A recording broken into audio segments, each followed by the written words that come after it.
Life's a game, the world's a stage, and we are merely role-players, where theatrical people play role-playing games. I'm Matt Boothman, and I'm your compere for this main house production. Here on Merely Role-Players, we improvise stories to entertain you and to entertain ourselves, because where'd the fun be otherwise? And we use role-playing games to keep those stories going places even we can't see coming. Because as theatrical people, we're all about maximising the drama. This episode is Act 1 of Vigil, Dream Big, one of our main house productions. The main house is where we stage ongoing serial stories, with characters and plots that develop and unfold over several productions. Vigil is the story of the outsiders and the weirdos who step up to defend their neighbours from monsters and worse, after the government cuts their town's official team of paranormal investigators. To tell this story, we're playing Monster of the Week, a role-playing game by Michael Sands, published by Evil Hat. Dream Big is our 10th Vigil production in the main house. But you don't necessarily need to have caught up on all of the first 9 to enjoy Dream Big. They do share a setting, characters and some ongoing plot threads though, so if the backstory hinted at in this production gets you wanting more, I'd suggest going back and checking out at least Vigil The Great Fire, or scroll all the way back to Vigil Playtime and follow the whole tale from the start. Starting now, we'll be releasing a new act of Dream Big every other week. And to keep you going through the weeks in between, we'll be releasing backstage episodes that give you a peek behind the scenes. So stay tuned for the first one of those next week. In the meantime, please take your seats in the main house. Tonight's production is about to begin.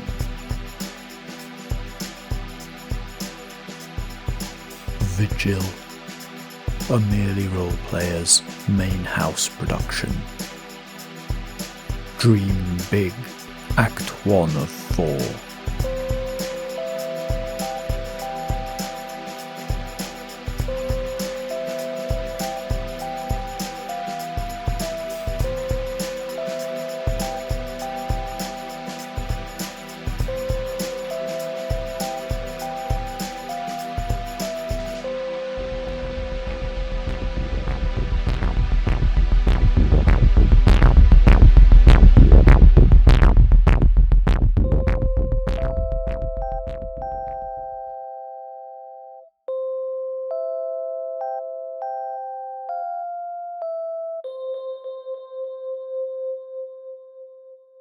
Let's meet the players for this brand new main house production.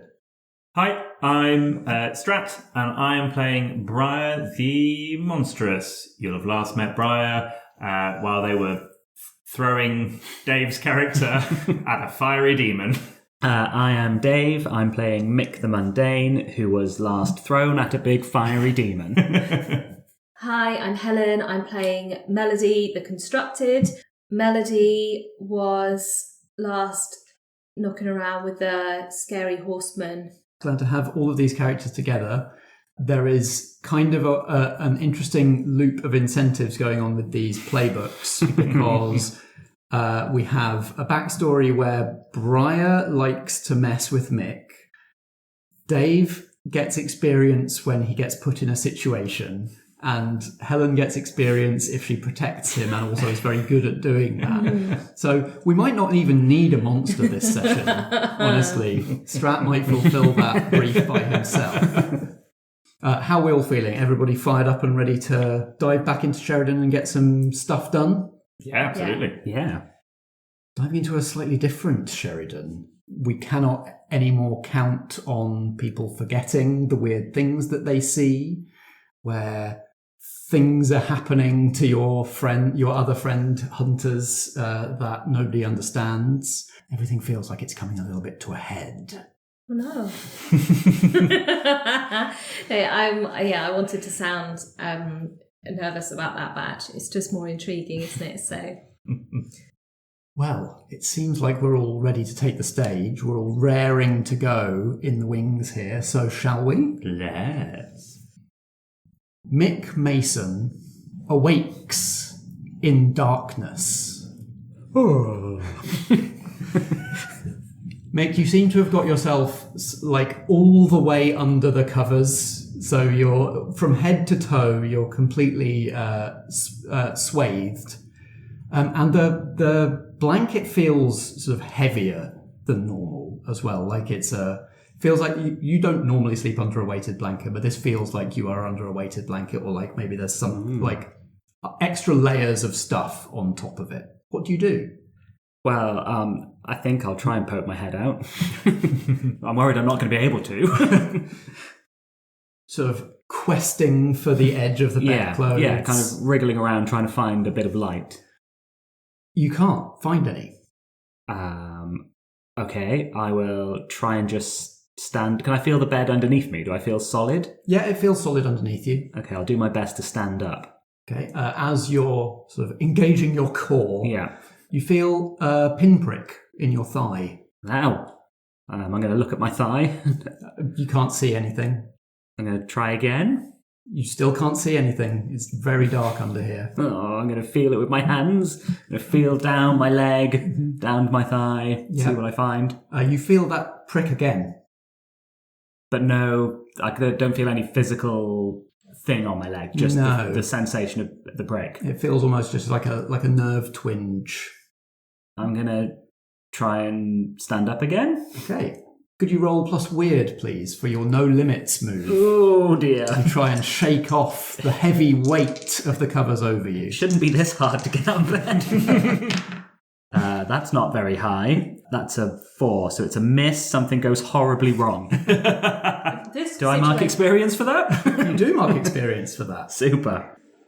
Mick, you strain to lift your body, to lift this great weight off you, engaging the strange strength that you've been finding these late months. That shooting pain in the thigh intensifies, and you strain, and the weight lifts suddenly, and you catapult forward and wake up at a table in Melodies Cafe where you had just nodded off over your morning coffee, and the ground is shaking. Am I on my own? Melody? She's not necessarily noticed that Mick has nodded off. She might not mind. They're familiar with each other, and he just does his thing. That's fine. So, but the ground is shaking for her as well. She's experiencing the same thing. The shop is shaking. The cups are rattling in their saucers. Yeah. Vinyl is juddering towards the edge of shelves. Is there a cat in Melodies as well at this point? Yes, I think there is. I think the cat opens one eye, looks around, closes it again, goes back to sleep. So, as the shop begins to shake, just let's set the scene. What do all of your characters look like, and what does Melody's shop/cafe look like before everything starts to fall off the shelves? Melody is a physically constructed creature. We've talked about her history with Renko, being that Melody seems to have a limb of one of Renko's relatives. She is stitched together, Frankenstein's monster style, but day to day, her main aim in life is to conceal that from the outside world. So she disguises that with everything from long sleeves to elaborate tattoos. She's generally casually present day dressed, and you're not necessarily going to see anything that isn't just like regular alt human unless you're looking for it. So Mick is, he's got glasses, and that's the main thing that people know about him. He's dressed in his work clothes today. Maybe he was working earlier in the day and is now really tired. A nice early start. So he's got work boots on, jeans, and a vest and a high-vis jacket. so that he can be seen when he's doing his bricklaying. And he's relatively built. Relatively built, looks, he works with his hands all the time, calloused hands and slightly balding, and of course those glasses. And Briar at the moment is a black cat, but Briar is able to shapeshift into many animal forms, and when they're not an animal, are generally a 3-foot green pixie-like thing in a smock with no trousers. Thank goodness that's not what they are right in this moment. And what about the environment we're in? I mentioned vinyl stacked on the shelves, cups in the saucers. Mick is in a kind of a comfy chair in one corner of the cafe. You can buy music in any physical media. We all know that tapes are coming back, yeah? But Melody was well ahead of that because there is a greater benefit to her in terms of her energising force to listen to things through a physical media. So there are tape decks and record players that people can put music on, and there would always be music playing through one of those mediums. But it's possible that Briar has picked the music for this moment. I think if Briar is in there, the music always happens to be what they want to listen to. No matter what record you put on the record player, something will play that you're not expecting. I don't know what sort of thing Briar likes. We keep describing all of the woodland fae like to have what are effectively raves out in the woods. So maybe something with a bass line. Yeah, I think, yeah. Or maybe if it's, if they're just wanting to relax and not feel like fully joy, like peak joy of a rave, maybe some sort of like smooth jazz. I was leaning towards disco. I think Briar's a big disco. Yeah, I think that they'll go up depending on how much joy they want, how much energy they need. Oh yeah, everyone likes disco. It's just what percentage of your time you're listening to disco. Exactly, yeah. Like, it's only about 10 minutes after opening, so it's early in the day for disco. But still, everybody does love it. Yeah. Is the furniture like sort of driftwood mismatched, or is it not quite as boho chic as that? It's all like colourful, painted wood. They're sort of upcycled rather than fully rough around the edges. Beautiful. Melodies Cafe on Market Street in Sheridan, a haven, place of lively music, a place of reasonably priced specialty coffee and pastries made in the backroom bakery overnight by Melodies' disembodied hands. Except that right now the whole place is juddering. A teacup falls to the ground and smashes as Mick jerks awake, as Melody starts to register what's going on, as Briar goes back to sleep in his cat basket. Mick's gonna run to the doorway and stand in the frame, because I'm sure that's what you're supposed to do when there's an earthquake. Also peeking out into the street to see if this is a localised earthquake or if the whole of the town is shaking. Peeking out through the door frame, you can see the whole street is shaking. To a lot of parts of the world, this would not be a serious shake. But to Middle England, this is an incredibly dangerous natural disaster. Like, the most shaking that any of you have ever felt in the ground. None of you have probably ever experienced an earthquake before, except possibly Briar, because Briar's been around just a very long time. So you're not seeing huge cracks open in the earth or anything, but car alarms are starting to go off. You can hear breaking glass. You can see people in the street falling over as they lose their footing. Roof tiles dropping from the roofs of nearby shops and hitting the cobbles. Melody's instinct is to run across to the vinyl, and there's a box of old classical that she's trying to make sure does not get broken. So I would say, that's just a case of probably lifting it off the side and trying to put it lower where nothing's going to fall onto it. Dave, I'd like you to roll the move Act Under Pressure, which is a plus cool roll. Cool. We're playing Monster of the Week, in which you roll 2 6-sided dice and add an appropriate stat. Your appropriate stat right now is cool. I'm very cool. I've got a 5, 6, 7, 8, 9. Okay. You're able to make it into the door frame to protect yourself. You're not able to save the teacup that you're drinking out of, unfortunately, which does judder off the table and break in your wake as you make it into the door frame. Helen, I'd like you to roll plus tough to protect someone, or in this case, something, your classical vinyl collection. Nice, I get +2 for trying to protect a box of vinyl. 5. And then I'm going to add 2 to that, so that puts me at 7. You're able to save the specific section of the collection that you were going for at the expense of some other stuff shaking off the shelves. So the really valuable, the vinyl, the classics that you were specifically, that your first instinct was to protect, you're able to shove those back on the shelf. Craig David CDs are going to need replacing. It's the CDs are the worst hit. You've got some of them face out on the shelves, and those ones topple the jewel cases and smash them on the floor. Don't have a lot of customers this early in the morning, but the few that you have are either sort of leaning back on their chairs, pushing their chairs back in panic, standing up. Nobody knows what to do because this is just not a thing that happens in England.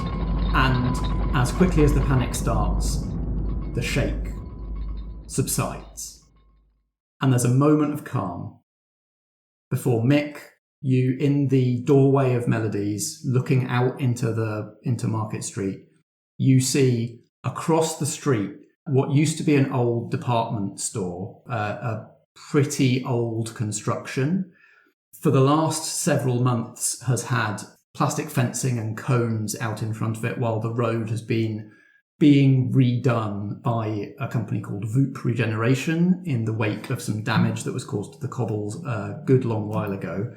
As you're looking out, as the shake subsides and your adrenaline is starting to drain away, you see that bit of street sinks, collapses, and the front of that department store collapses into the sinkhole. And you start to hear screams from that shop. Basically, its foundation has just collapsed, and so the front windows have broken and collapsed, and the front wall and the front of the roof of the building have given way, snapped in half. It looks like further back the building is holding, but this is an old building and it's just suffered a shock. So this department store is looking unstable. It's, like I say, it's early in the morning, so there's not a huge amount of people out department store shopping at this time of day, but you are hearing sounds of distress from inside. I'm gonna run towards it and try and go inside to help the people in it, which I think might trigger my what could go wrong move. Whenever I charge in, I get to hold 2 to spend to do some extra stuff later if I need it. Absolutely, yeah. Mick is built to run into danger in exactly this way. So yes, you're going to hold 2 to do that as you attempt to find a way into the rubble of the front of this building. What are Melody and Briar doing back in Melodies as you see Mick charge out of the front door? One of the eyes of the cat opens, sees Mick rushing off to do something, and instinct is, let's go and see what Mick can do. So the cat is going to leap out through the window, but through the window, so it's not smashing the window. The window is not open, and yet the cat leaps out through it. There are cracks in the window now from the shake, but the cat does not shatter the window as it leaps through. Just going to suddenly appear next to Mick and will be trotting, keeping pace, and as Mick is climbing through the rubble, the cat's just going to keep walking through as though the rubble is but mist, sort of just looking at Mick and keeping an eye out for situations where they may be able to test Mick's abilities. Okay, and what about Melody? It looks like nobody in your shop has been injured. Everybody's looking shaken. A few people who'd jumped up are now sinking back into their chairs with a thump as their legs go jelly. But it looks like nobody's been hit on the head by anything. Nobody's been hurt. I think Melody's instinct, like she wants to be helpful, but she is conflicted by what she can do and whether she wants to risk being weird. in public. What she can do subtly. Yeah. So it's possible that she's going to get as far as the doorway and then stop and just be watching. Melody, for the moment, freezes in the doorway of her shop, seeing Mick and Briar heading towards this rubble. Strat, you said that Briar's sort of looking out. I know you said you were looking out for like ways to test Mick, but if you would like to roll Read a Bad Situation, you could. Oh. If you want to get a bit of info about why not? The sitch. Sounds fun. This is a roll plus sharp. Yeah, which is +0, so let's find out. That's a 10. I rolled 2 5s. Incredible. You get 3 questions from Read a Bad Situation. I've never been able to do this. Well, there's one here which so I'll spend instantly going, are there any dangers we haven't noticed? I mean, I'll give you a rundown of the dangers because I don't really know what you would have noticed. Yeah. The main danger is that this building is not stable and might collapse further. Yeah. Especially if, for just as a hypothetical, somebody incredibly strong were to like start ripping out boulders and bits of rubble, there might be further collapse of the roof of this building. That is the main danger. Mm-hmm. As far as Briar's kind of instincts suggest, there's probably not much danger of another shake. Right. So the amount of collapse that the building currently is how it will probably stay unless it is changed by one of you. Right. Or like, somebody else coming to help. Okay. Basically, what I want to do is I want to get us in there and then move something so I trap Mick in there and force him to find a way out.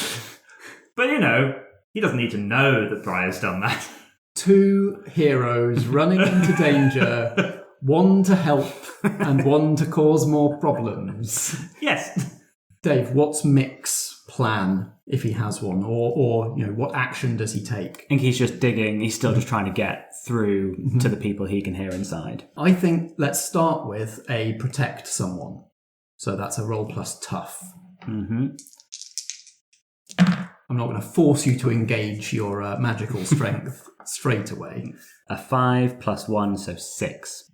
That is a failure. Yes. Briar, what do you do that traps Mick inside the collapsed building? Oh, Mick's going to run in ahead. Briar holds back a little bit and is just sizing up everything. And the cat's just, in the way that cats do, is just going to knock something off with his paw, which is going to hit something, and just very accidentally, cause the collapse of the way they came in. So there's no going back. Mick, you actually find a way inside, sort of following the voices that you can hear, that doesn't involve actually like moving any rubble. You get in through one of the collapsed windows. Effectively, there's a hole through the frame that gives you access in, thinking maybe that you can find people in there and then either lead them out through that same gap or shift some rubble to get people out. But as soon as you're through, the frontage collapses further, closing that hole that you squeezed in through.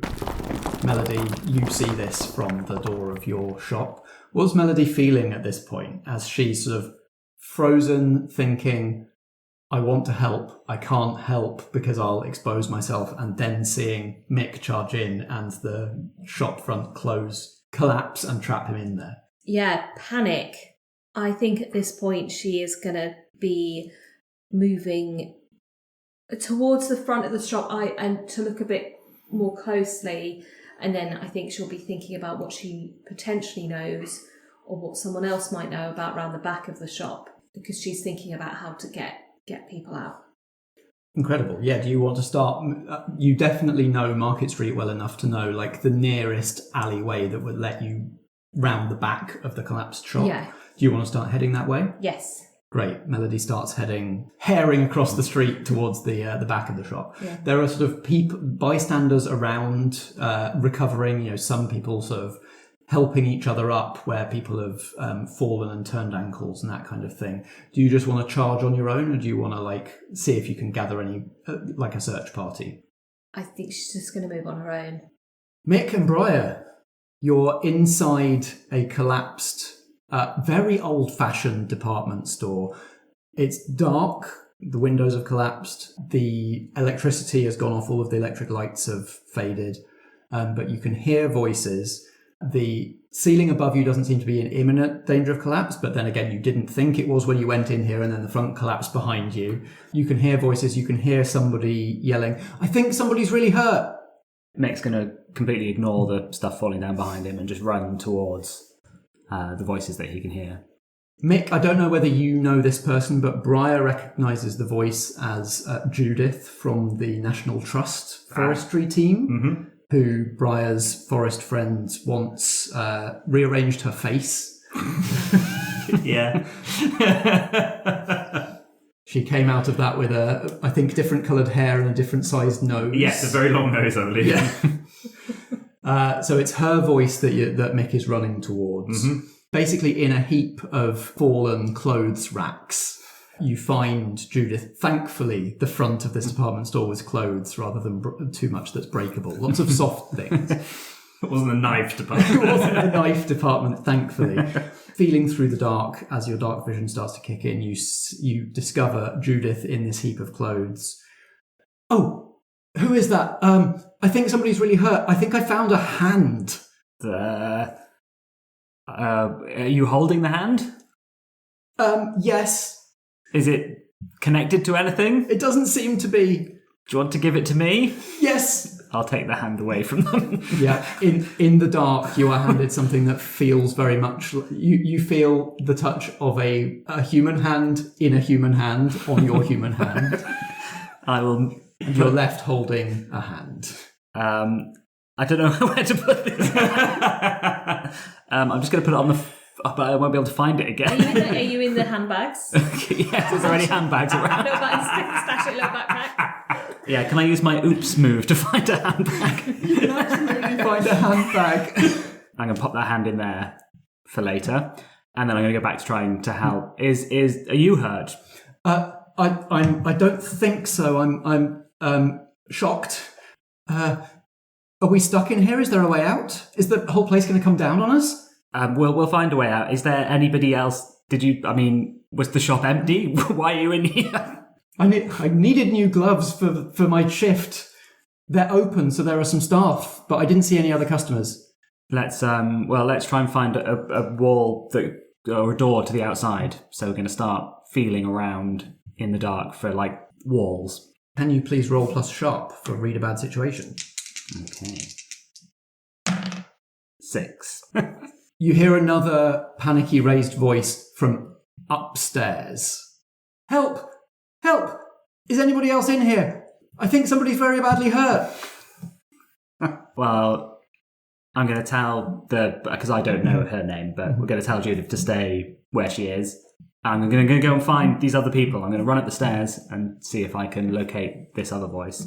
When Mick has gone off and left Judith, Briar is going to transform into their persona as Robin Goodfellow. Briar's human. Passing as human. Yes, passing as human, head of the local National Trust, Judith's boss. Oh my goodness.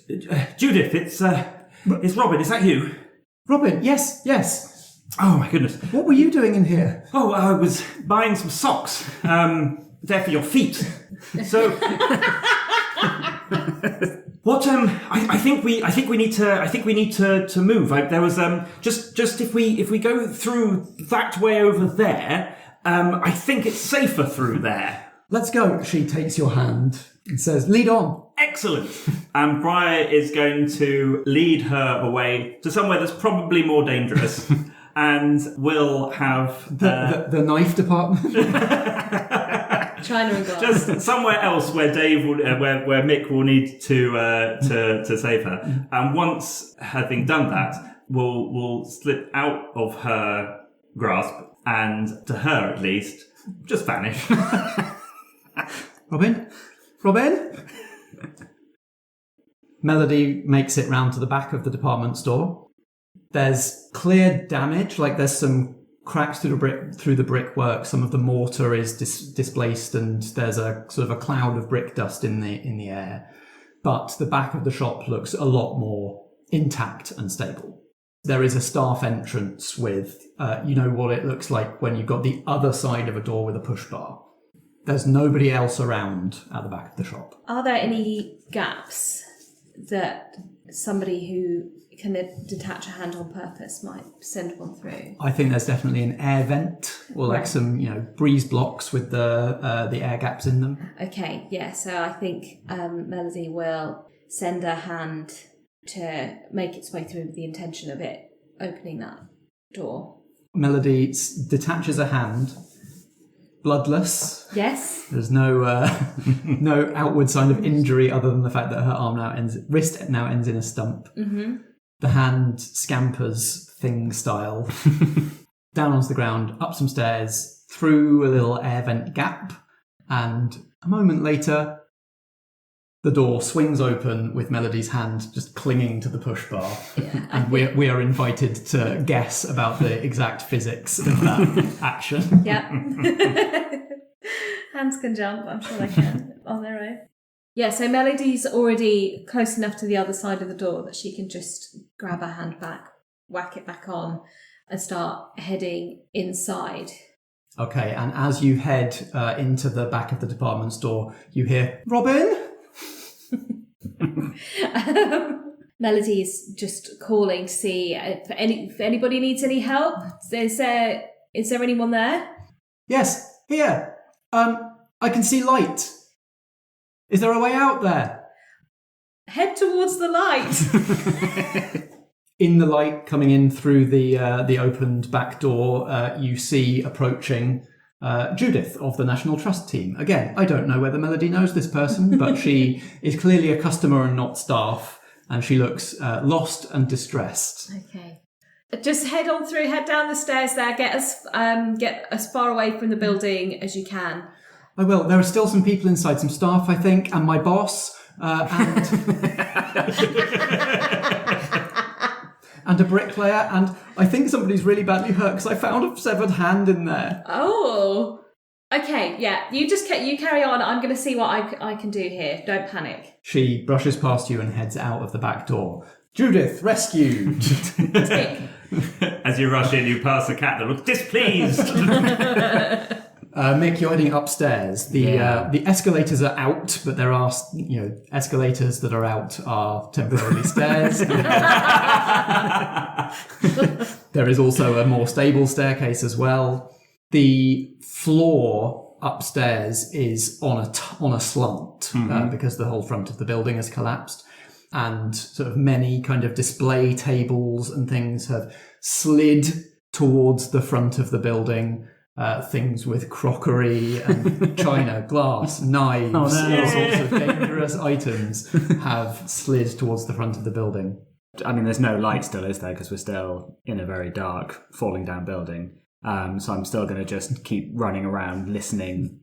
I'm assuming the person might still be shouting, "Help me, help me." You're still hearing, "Help, yeah. help." So I'm going to head to the voice as best I can. Heading down the slope towards the front of the building, Mick, you find your sister Sandy. Oh no. Clearly injured. Difficult to tell exactly how much in the dark, but it seems like maybe one of the display tables slid and hit her and some stuff shattered. And so she is pinned near the front of the shop, sort of between two bits of furniture that have slid together. And it seems like, as you sort of grab her hand, it feels a little slick. It seems like she's probably being cut on some of this broken glass and china and stuff. I'm going to try and pull the furniture away. Mick, is that you? It's me. Hi. Where's Pippa? Is she here? No, she's with Joe. Okay. Right. I'm going to try and move all this stuff now, and I'm going to try and pull it. Let's make this protect someone again. Yep. So plus tough. 9 + 1, 10. Hey, full success. Phew. When it's family, Nick pulls it out of the bag. Yep, so it's just one of those. The table or whatever it is that's holding her almost moves too easily because there's something else going on that it just shifts off, and then I'll pick her up and run back down the stairs with her as if she is weightless. Any wounds that she's got seem to be fairly superficial, like cuts and bruises, so she's able to walk under her own steam. Do you carry I still her pick anyway? her up and run, yeah. Fireman's carry? Yep. Yeah. No. With her going, "Why are you doing this?" I think someone's hurt Mick. I think, is this I can't see properly. Is this an arm? Let me just reach around and see if... Yep. Can you just slide that into this rucksack bag that I have? Don't look what's in there. Have you got ice packs in there or something? Maybe they can be reattached if we can find the person. Yeah, it's a lovely picnic cool bag. It's really... It'll do the job. There's this obvious and easy way out. So the moment that Melody has gone further in to investigate, Briar has got in contact with Moss and asked him just to be a load of boulders in the way of the door that's been opened. So that if anyone tries to get out of there, it looks like there's been a bit of a collapse of some random boulders, I guess, to keep them in here to up the amount that Mick is going to have to do. How do you contact Moss from inside this department store? I think, again, because they've been watching too much MCU and or other things, they will pop back into puka form, put two fingers up to their ear, not really knowing what that is, but seeing the people in the films who have done it and thinking it's just a fun mortal quirk, and just speak out loud. Mick, you get to the bottom of the stairs with Sandy. Suddenly there is light down here. You can actually see what's going on. You can see light streaming from the back of the shop. You see Melody silhouetted in that light. And then you immediately see that light disappear as a pile of boulders piles up outside the back entrance of the shop. Oh no! Mick, our only way is blocked! Quick, punch through a wall or something! So I'm gonna put her down and run at the rocks as fast as I can. No, not the... Oh no! So Melody knows Briar's people. So Melody may know who Moss is. Melody goes and raves in the forest with these people quite regularly. Okay. So what is it about either like the sound of the boulders piling up or the look of them as you turn around and see the door blocked that tells you this is not rubble that has fallen from the top of the building, this is... He's called Moss, he's Briar's distinctive. mate Moss. He's got moss. And he's red. no! Sure. Like a brownie red. Yeah. And that's not building rubble. So I think Melody is just going to shout, McCavity, can you stop messing about? Be helpful. Let's see what happens. Helen, can you roll plus charm? So I've just got my typical charm -1. Absolutely. Great. Ooh. That is a 1 and a 2 on the die. -1 is a 2. That's the worst roll I've ever done. So, it's up to Briar to decide how badly Melody offends or annoys them by asking this. And also, Briar marks experience if they decide not to do what Melody asks. Experience for Briar! Jeez. I'm not playing with him again. I don't think Briar's not offended. People are always asking them not to do things, and they regularly ignore it because they know best. And, Moss will be fine. He's a massive lot of boulders. Worst case, he gets knocked out of the way, and I can take a look at how the magic worked that allowed Mick to do it. Best, other worst case, Mick runs into a load of rock. And we learn something from our failures as well. Great. So Melody yells this out to Briar. I think Briar turns to Melody and goes, "This, I believe, is what you humans call science." And between the two of you, there is a blur of Mick running past Melody, past Briar, towards the blocked back door. Dave, can you please roll the move we've all been waiting for, plus weird for no limits. Whoop, whoop. 6, 7, 8, -1, 7. I do it, but I choose to take harm or you get -1. tired, Or I right? get tired, or I need to rest. Your choice. I think it hurts me. I'm running into a pile of rock. A question about rules here is on my what could go wrong, one of the things that I can hold to take forward is to reduce someone's harm by 1. Ooh. Can that be myself? I don't see why not. So could I spend that to, although I have suffered harm, it not actually harm me? Absolutely, yeah. Oh, fantastic. I will do that. Beautiful bit of synergy. There we go. These moves working together. Because you were reckless, you're Yes. actually able to protect yourself in this moment. So Mick blurs, charges between Briar and Melody towards the pile of rubble that is Briar's mate Moss, the pile of russet moss-coloured boulders in the back door. And Mick, you feel the strength of the giant that lies beneath Sherrydown filling you up through the connection you made when you dug into the ley line that is its vein. You feel that giant strength filling up your muscles, your thighs, your shoulder as you barge through. And Strat is Moss the kind of troll that can survive being like scattered into many pieces and then like roll back together? Yeah. So rocks everywhere. Just an explosion of boulders out into the back alley behind this department store as Mick shoulder barges through the obstruction and keeps going.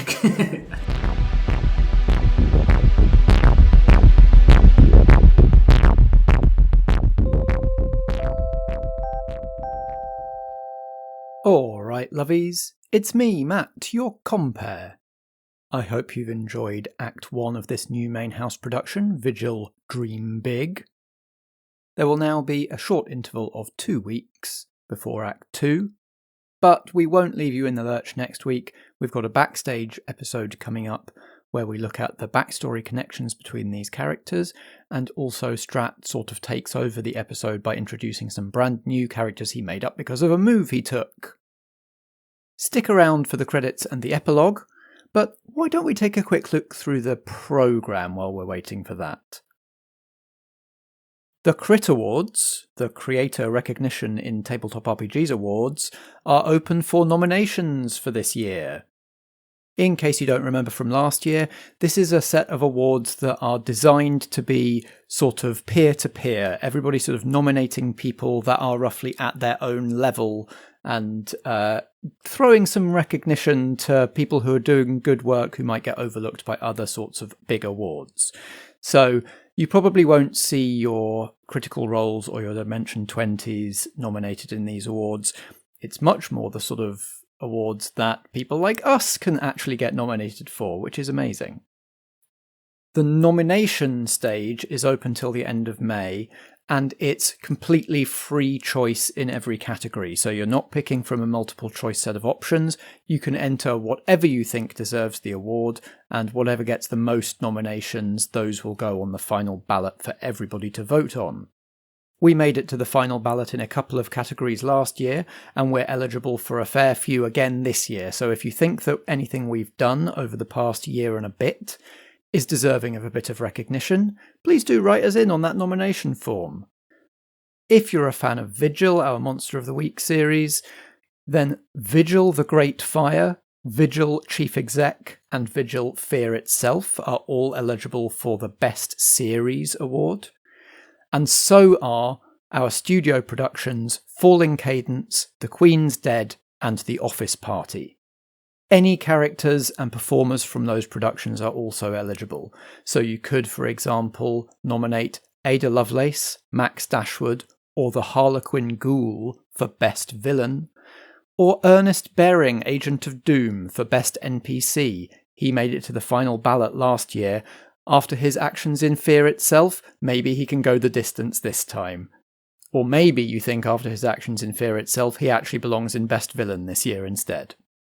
Basically, our whole cast and some guest performers are eligible for the Best Player Indie category. So you could nominate Marta da Silva for her role as Harper in Vigil, Ellen Gould for Jess Butterworth, Josh Yard for Ginny Greenteeth, Chris McLennan for Ed Kincaid, or Helen Stratton for her role as Stella Sylvester in Falling Cadence. You might also want to nominate Natalie Winter for her role as Bess in The Office Party or Gwynedd in Vigil, Alexander Pankhurst for Reginald Skinsy Skinner in Falling Cadence or Graham in Vigil, Chris Starkey for Neville Flounder aka The Living Shadow aka Knight Gannet in The Office Party or for Cameron Jarvis in Vigil, Ellie Pitkin for her role as Camilla Parnell in Falling Cadence or Persephone Byron in Vigil, Strat for Jerome Picklepants in The Office Party or Briar in Vigil, Vicky for her role as Cadence Fairchild in Falling Cadence, or as Renko in Vigil, or Dave for his role as Josh in The Office Party, or as Mick Mason in Vigil. And then outside of the regular cast, if you feel like it, you could also nominate Fiona Howard for her role as the Skeletal Duchy, or Naomi Clark for hers as the Draugr Earldom, both in The Queen's Dead. I'm eligible if you think my work deserves some recognition in either the Best Game Master Indie category or Best Podcast Host. And of course, Merely Roleplayers as a whole is eligible for Best Podcast. You can do all your Crit Award nominating at critawards.org, CRIT awards.org. Head there before the end of May and throw some recognition towards your favourite podcasts, actual plays, streams, creators, games, game designers, fan artists, dice makers, and more. Finally, before we close the programme, if you want some more Monster of the Week before our next episode, let me point you towards The Thorn Files, another UK set Monster of the Week podcast, but set in Britain's past. Here they are now to tell you a little more. Hello, this is Annabelle Thorne, current head of Thorne Investigations, a paranormal investigations company set up in Edinburgh. I'm here to tell you today that monsters are real, and have been real for centuries, only they've been hiding. We don't understand why they're coming into the light now, but if you see anything, if you hear anything that makes you think you're in contact with one, tell us. We can help. I have a few agents in the field just now, Evangeline Lane Fox, Peter Anderson, Vera Bright, and, for better or worse, my niece, Tabitha. Don't hesitate to tell us. If you do, you might not get another chance. The Thorn Files podcast is a Monster of the Week actual play podcast with new episodes coming out every other Friday. If you're a fan of horror, mysteries, and shenanigans, why don't you come and give us a listen at Apple Podcasts, Spotify, Google Podcasts, and pretty much everywhere else you can get podcasts. Be ready to be scared.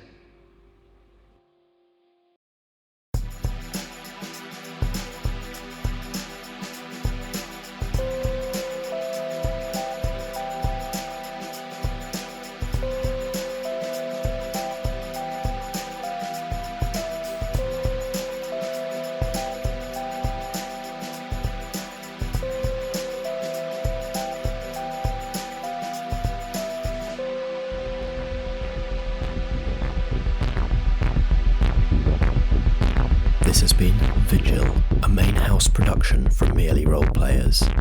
It stars Helen Stratton as Melody Bantham, Dave as Mick Mason, and Strat as Briar.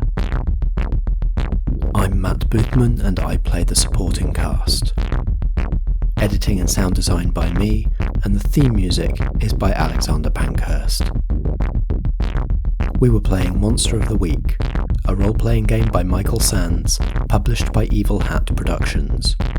You can find Monster of the Week at genericgames.co.nz. Merely Roleplayers is a Foggy Outline production in association with Blackshaw Theatre Company.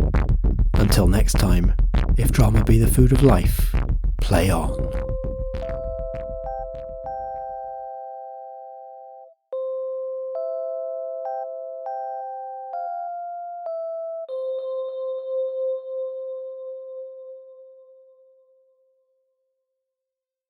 My name's Dennis Grantham and I've been a postman here in Sherrydown for, going on 40 years now. And I was possessed by the spirit of Ada Lovelace.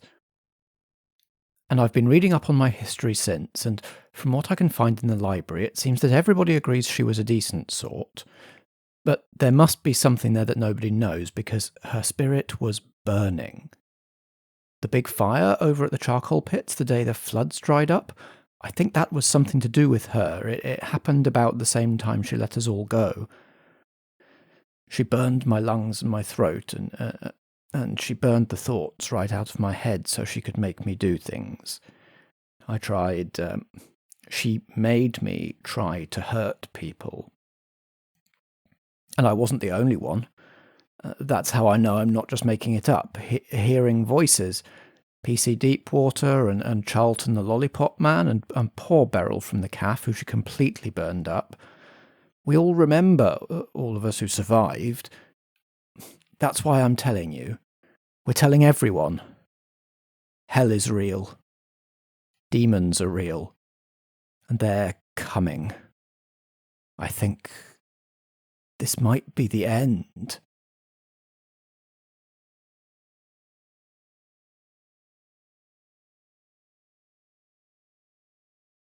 And Mick, you feel the strength of the giant that lies beneath Sherrydown.